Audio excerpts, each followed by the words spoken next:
Hello दोस्तों। आज व्यास IAS academy के इस चैनल में, जो कि मुख्य परीक्षा के उत्तर लेखन पर आधारित है, उसमें पॉलिटी के एक बहुत महत्वपूर्ण टॉपिक, जो कि निबंध का भी है, समान नागरिक संहिता, इंग्लिश में इसको यूनिफॉर्म सिविल कोड कहते हैं, इस पर आज हम चर्चा करेंगे। ठीक है, बहुत इंटरेस्टिंग टॉपिक है और समझ तो हमें आता है, लेकिन हमें लिखने में इसको थोड़ा सा परेशानी होती है और कई स्टूडेंट्स ने बार बार इस पर कुछ डिफरेंट व्यू देने के लिए भी कहा है, तो देखते हैं आज कितना ये काम हो पाता है। एनीवे, प्रारंभ करते हैं। जैसा कि आप जानते हैं कि ये संविधान का एक मुख्य अंग है, अनुच्छेद 44, जो कि डीपीएसपी यानी राज्य के नीति निर्देशक तत्वों का अंग है। और वहाँ ये कहा गया है कि राज्य को निर्देश दिया गया है कि वो एक कॉमन सिविल कोड या यूनिफॉर्म सिविल कोड का निर्माण करें। अब विवादित है, तो समझ भी थोड़ी सी स्पष्ट हो तो विवाद कम हो जाए और हमारी समझ और बेहतर बन सकेगी। ठीक है, जैसा कि आप जानते हैं कि किसी भी देश के लिए, लोकतंत्र के लिए ज़रूरी है कि हर चीज़ सबके लिए एक जैसी होनी चाहिए, है ना। अन्यथा अगर अंतर बने रहेंगे तो उन अंतरों के कारण एकता और अखंडता की समस्या पैदा होती रहती है। जितने अंतर होंगे उतनी ही यूनिटी कम होगी, जितने अंतर कम से कम होंगे उतनी एकता अखंडता मेंटेन हो सकती है। तो ये भी आप जानते हैं कि भारत के अधिकांश कानूनों में सामान्य नागरिक एक सार्वभौमिक स्वरूप और नियम से संचालित होता है। भारत में भी होना भी चाहिए। जैसे सबके लिए संविधान एक है, फौजदारी कानून है, लेकिन सामाजिक क्षेत्र से जुड़े हुए, धार्मिक क्षेत्र से जुड़े हुए या समाज और धर्म क्षेत्र से जुड़े हुए कुछ ऐसे विषय हैं जहाँ पर एक रूपता नहीं है। जैसे विवाह, तलाक, उत्तराधिकार, marriage, divorce, entitlement, property, women's right, ये सब ऐसे राइट हैं, ऐसे अधिकार हैं जो कि हमारे सामाजिक जीवन को प्रभावित करते हैं। और इसलिए करते हैं क्योंकि ये धर्म से संचालित होते हैं। समाज और धर्म का बहुत गहन और क्लोज संबंध है, तो वो संबंध एक तरह का मिक्सचर और घालमेल तैयार करता है और उससे कहीं ना कहीं फिर एक रूपता पैदा होने में समस्या होती है। विवाद की शुरुआत संविधान के निर्माण से ही हुई इस विषय को लेकर, क्योंकि उस समय की स्थितियां जाहिर सी बात सांप्रदायिक दंगों की थी, तो मानस तैयार नहीं था और भारत काफ़ी टाइम से ही सांप्रदायिकता को झेल रहा था, सामना कर रहा था। तो माना गया कि जैसे ही स्थितियां अनुकूल होंगी, देश के नागरिकों का मानस एक जैसा होगा, तो इस पर एक राय बनाकर इसे लागू कर दिया जाएगा। लेकिन तभी से ये भी शुरू हो गया कि ये एक अल्पसंख्यक वर्ग विशेष के लिए समस्या पैदा करने लगा, या उन्होंने माना कि ये समस्या उनके लिए है, और कुछ लोगों ने तो इसको उनकी पहचान के खिलाफ ही मान लिया। क्या सच है, इसको समझने के लिए आपको अगली स्लाइड में 3 व्यू देखने बहुत ज़रूरी हैं। और मुझे उम्मीद है कि ये व्यू आपने इस तरह से पहले कभी इतने अलग अलग ढंग से नहीं पढ़े होंगे। आज शायद आपको कुछ बेहतर मिलेगा इसमें। खैर,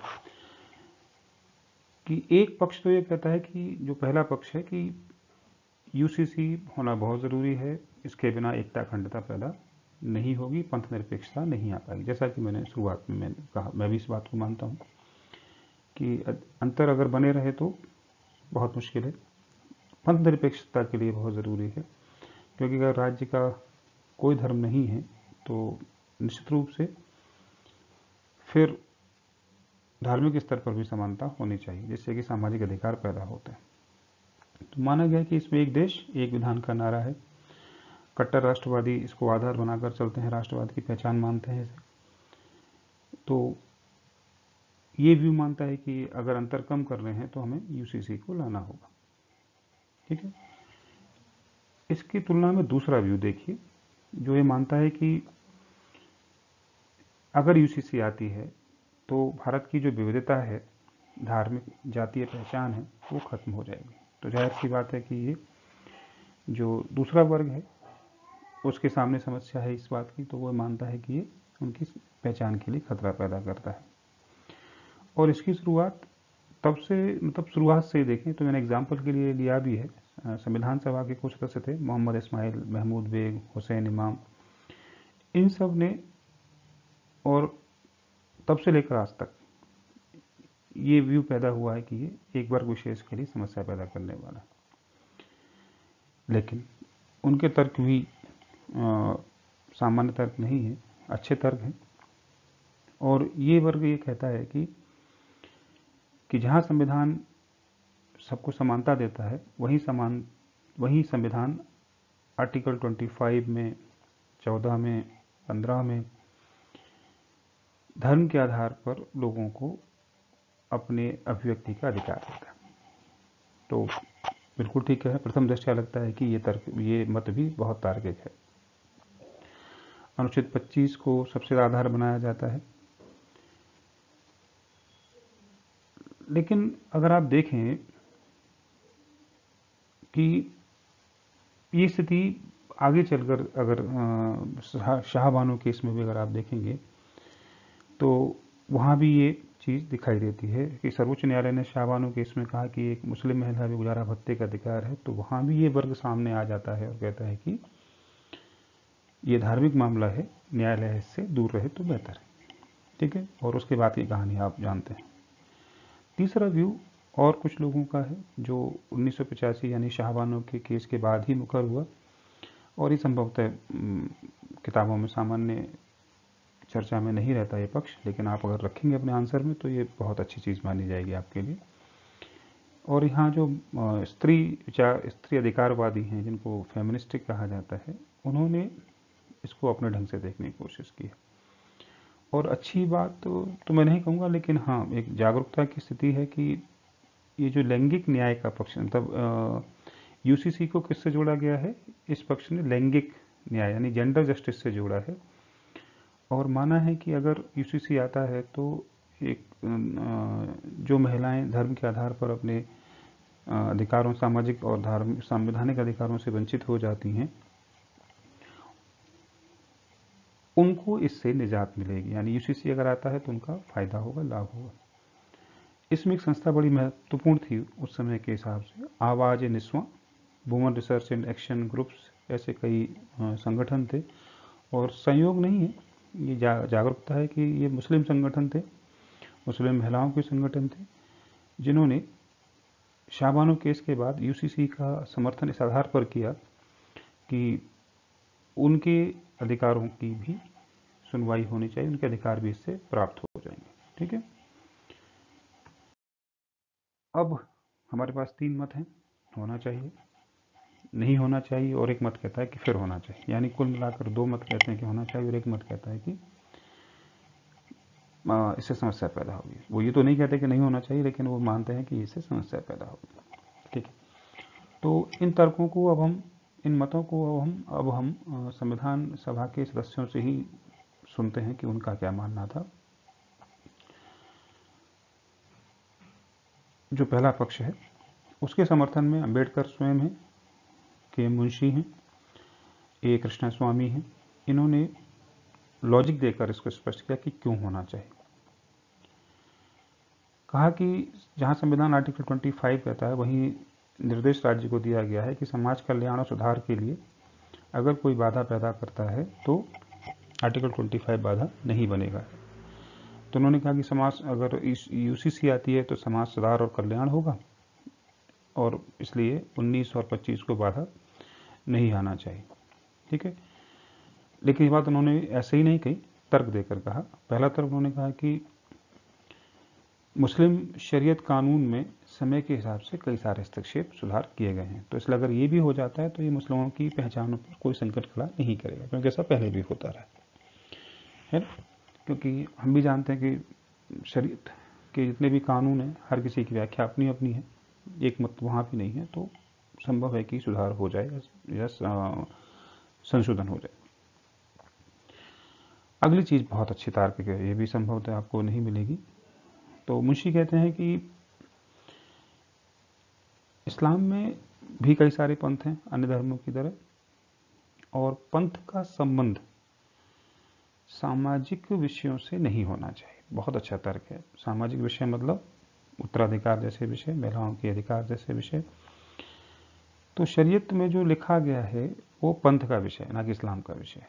क्योंकि अगर इस्लाम का होता तो डेफिनेटली फिर अरब में भी होता। तो ये कहते हैं कि जो लोग शरीयत को मानते हैं वो इस्लाम के अंदर पंथ को मानने वाले हैं, और पंथ के प्रावधान सुधारों पर भारी नहीं पड़ने चाहिए, या पूरे समाज के अधिकारों या उत्तराधिकारों पर भारी नहीं पड़ने चाहिए। ठीक है, क्योंकि अगर धर्म पारलौकिक है तो पंथ इहलौकिक है। तो बदलाव भले ही पारलौकिक में ना हो, यानी सुपर ह्यूमन वर्ल्ड में ना हो, सुपर नेचुरल वर्ल्ड में ना हो, जो क्या परिवर्तन ही मानते हैं कुछ लोग, लेकिन जो इहलोक है यानी सेकुलर लाइफ जो है, हमारी जो लाइफ हम अभी जी रहे हैं अपनी डे टू डे लाइफ में, उसमें तो परिवर्तन हो ही सकते हैं।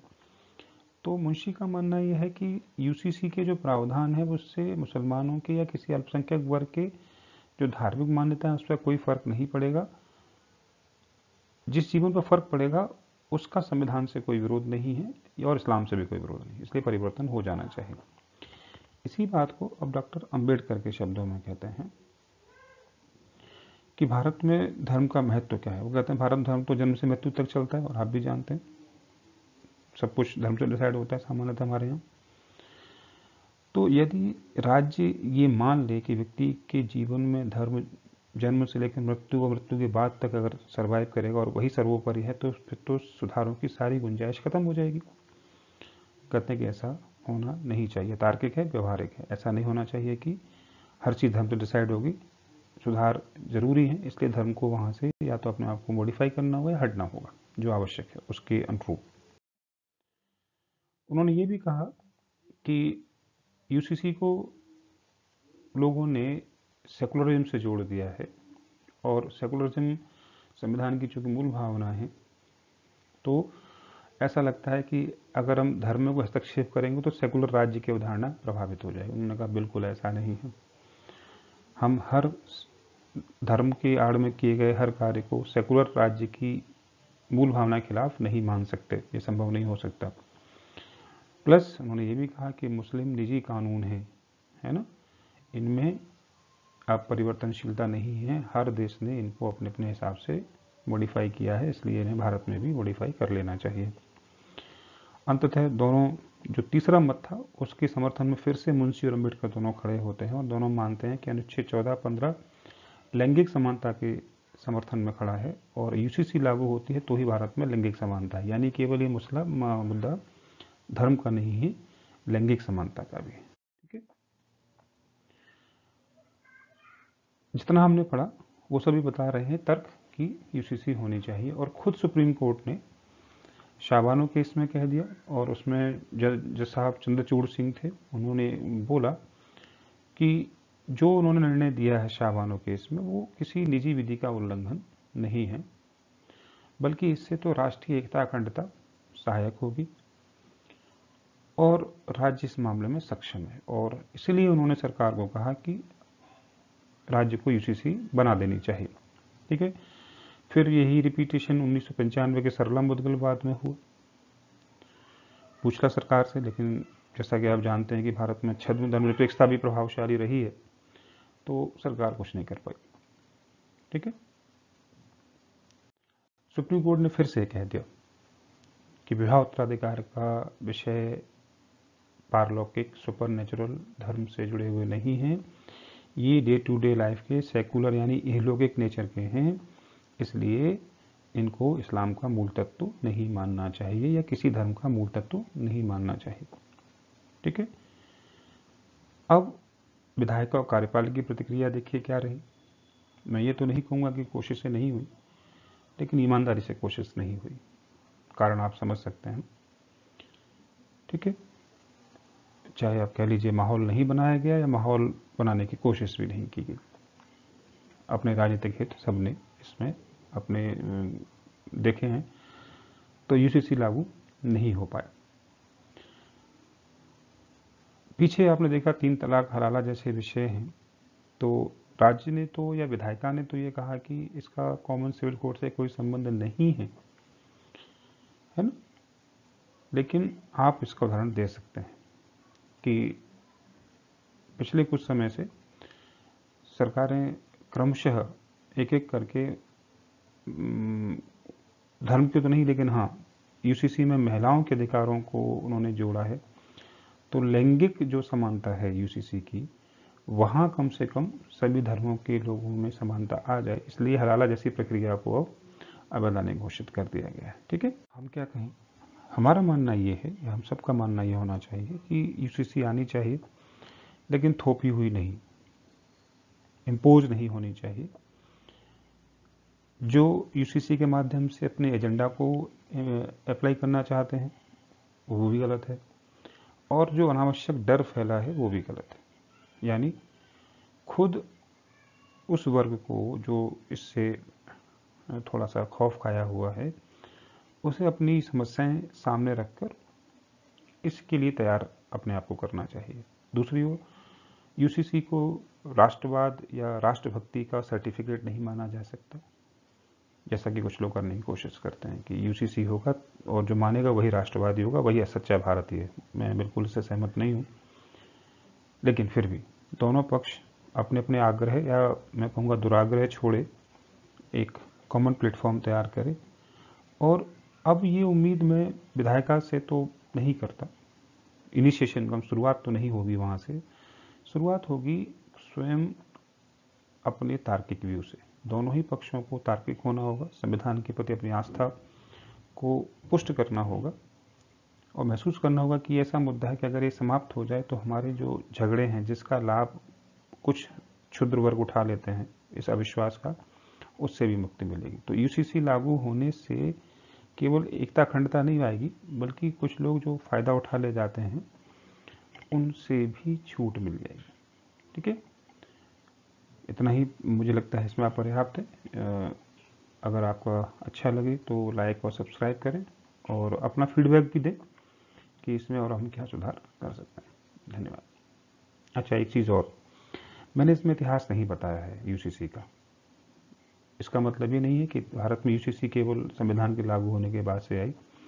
भारत में यूसीसी के प्रारंभिक लक्षण हमें 1773 के एक्ट से भी दिखाई देने लगते हैं। ठीक है, तो जो लोग इसमें थोड़ा और विशेषज्ञता प्राप्त करना चाहें वो क्लास अटेंड कर सकते हैं, या फिर गूगल पर जाकर इसके इतिहास के बारे में पढ़ सकते हैं। मुझे लगा कि उतना वैलिड नहीं है, वो केवल 2-3 लाइनें आप उसको लिखेंगे तो आपका काम चल जाएगा। तो आप चाहें तो इतिहास का उल्लेख कर सकते हैं इसमें। धन्यवाद।